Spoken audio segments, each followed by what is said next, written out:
You know what's incredible? Years ago, $30,000 to $40,000 was the sweet spot for me for finding some of the best vehicles I've ever owned. The crazy thing is, even in today's world with skyrocketing used car prices, huge interest rates, shortage of inventory, $30,000 to $40,000 is still the sweet spot. Now look, I get it, it's still a lot of money, it's not chump change, but for that amount of money today, you can still get some awesome fun cars and not be relegated to driving Honda Accords and Civics and cars that will literally put you to sleep. So in this video, I'll show you examples of a lot of really good cars you could get your hands on for that price range of $30,000 to $40,000. When it comes to these used cars and buying them, if you can find a certified pre-owned version, that's the ideal route, but it can be considerably cheaper to buy it from a private seller, really negotiate a good price. Just make sure you do your due diligence, a pre-purchase inspection, and find a car that's not been ragged out and it's been taken care of by its previous owners. Because a car that's not well taken care of, that's where you run into a lot of problems. But I've had good experiences when I find the car that's been treasured by the previous owner, all of the service has been up to date, all of the maintenance has happened. You definitely don't want to buy a car with some crazy service history or no records at all, because then you're in a world of trouble. But if you're thoughtful about these purchases, you can have a lot of fun driving really cool cars. And the best part is just drive it for a little bit, enjoy it and sell it, and you won't lose the shirt off your back. If you're smart about these purchases, you can drive these cars at half off, a huge discount, thanks to our friend depreciation. Buying and selling new cars doesn't make any sense whatsoever, but in the used car world, it doesn't mean that you have to go bankrupt just to be able to enjoy some fun cars. Audis are notorious for reliability problems, but these A3s or A4s can be good options, especially if it's a newer model. If it's older, then definitely do your due diligence and do all of the inspection. But these are great, reasonable cars that you can get your hands on for a reasonable price. I'd recommend a 2019 Audi S5. You get 354 horsepower, really fun car, quick. That's something you can enjoy. These Alfa Romeo Giulias are something that I really like just because they're beautiful, amazing looking cars, but the reliability can be questionable. So for these kinds of cars, you're better off if you pick something that's a little bit newer, maybe a couple years old. The chances of something breaking down are a lot lower, and you might even get a warranty with it.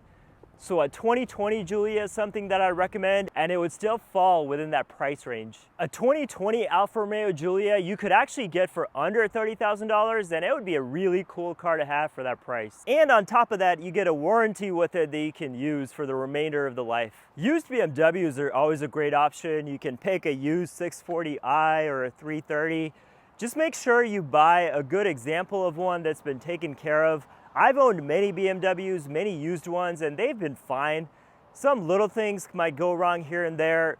That's not to say that you won't have problems with them. You obviously could, but if you're smart about the purchase, I think these are some of the best cars you can buy, all fitting that price range I just talked about. The beauty with Lexuses is you get that traditional Japanese reliability, so you can drive these things confidently knowing that you're not gonna break down on the side of the road. But why get a Toyota or a Honda when you could get a Lexus? A 2020 Lexus IS 350 is such a great option. You could get one for around $35,000. You get the warranty, even though you might not need it as much as certain other brands, the German counterparts. But these cars are so good looking, they're fun to drive. Certainly a fantastic option for $35,000. The ES350 can be an option as well if you're looking for something much more comfortable, bigger, and something that's more luxurious and better for road trips. Mercedes can be a great choice as well.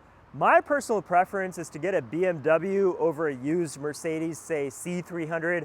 I think BMWs are just better driver's cars. But just for something different, a little bit more luxurious in some cases perhaps, a C300 could be a good option, a used one. AMGs, as awesome as they are, can be an added expense, of course. It's a high performance machine, and those can be all over in terms of reliability. When it comes to Mercedes, I only like the AMG versions, really not the other ones. But when we're talking about AMGs and these high performance machines, they're of a different league. So when it comes to buying them, that's a whole other video. And in this video, I'm really showcasing all of the more practical daily drivers that are still more fun and better than your average run-of-the-mill sedans. And for $40,000, you could get the Volkswagen Golf GTI is such a great option. It's not only a superior driver's car, it's got a stick shift, it's fast enough, and it's practical. I've owned these before, they're very sturdy, and it's been reliable for me. These also come with amazing certified pre-owned warranties, and they're so affordable. I think if you look at everything from money to practicality to driving, the Golf GTI can do it all. And then also the Porsche Macan that I bought fits right within that price range. I got it for the mid-30s if you've seen some of my other videos around it. And really that's the only Porsche you can get, and maybe a Cayenne that's a little newer. I actually can't believe that the Macan is as cheap as it is, because every other Porsche, like a 911, a Boxster, forget about buying them, even 2 or 3 years used, they're still gonna cost you so much money. So what I covered just now is absolutely not an expansive list of every possible option you could get for that price range. And the reason I picked newer cars between $30,000 or $40,000 is because it's a higher likelihood that you don't run into some sort of weird maintenance issue. You're probably gonna get somewhat of a warranty, maybe a year or two left if you go with a 2019 or a 2020 model year. And also you can get a variety of pre-owned options right within that price range. And I think if you have around $30,000 or $40,000, you could go with just about any brand of car and be able to enjoy it without the car turning into some maintenance nightmare.